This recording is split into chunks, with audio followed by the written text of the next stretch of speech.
আবারও শতকরার নতুন একটি অঙ্ক নিয়ে চলে আসছি আপনাদের সাথে শেয়ার করার জন্য। তো এখানে একটা অঙ্ক রয়েছে যে কোনো সংখ্যার 37% হ্রাস পেলে হচ্ছে 3/8 হয়।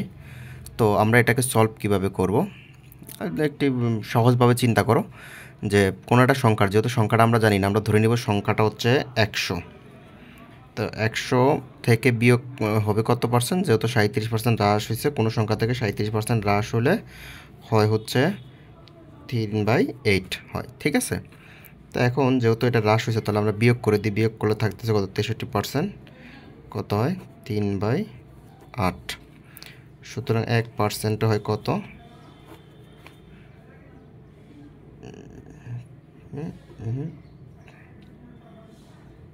63। সরি, এটা নিচে হবে, 63, ঠিক আছে। সুতরাং 100%, যেহেতু পার্সেন্টের কথা বলা আছে, যেহেতু শতকরা অঙ্ক, ঠিক আছে, তাহলে অবশ্যই পার্সেন্টের কথা থাকবে না। তো পার্সেন্ট মানেই তো আমরা 100।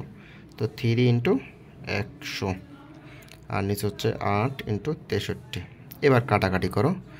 এটা যদি 4 দিয়ে কাটি, 4 সরি এটা হচ্ছে 4 দিয়ে কাটলে 2, হ্যাঁ, 4 দিয়ে কাটলে 2, এটা হচ্ছে 4×25 100। আর এটা যদি কাটি 3 দিয়ে, 3×21 63, তাহলে থাকতেছে কত? 25/42। 21×2 = 42। এটাই হচ্ছে কি আমাদের এখানকার অ্যান্সার। অর্থাৎ এরকম টাইপের যতগুলো ম্যাথ থাকবে আমরা সেম একই নিয়মভাবেই করব ম্যাথটা, ঠিক আছে। তাহলে দেখবো যে আমরা হচ্ছে খুব সহজেই যে কোনো ম্যাথ সহজে সলভ করতে পারবো। তো পরবর্তী ভিডিও দেখার আমন্ত্রণ রইল। সবার জন্য ধন্যবাদ।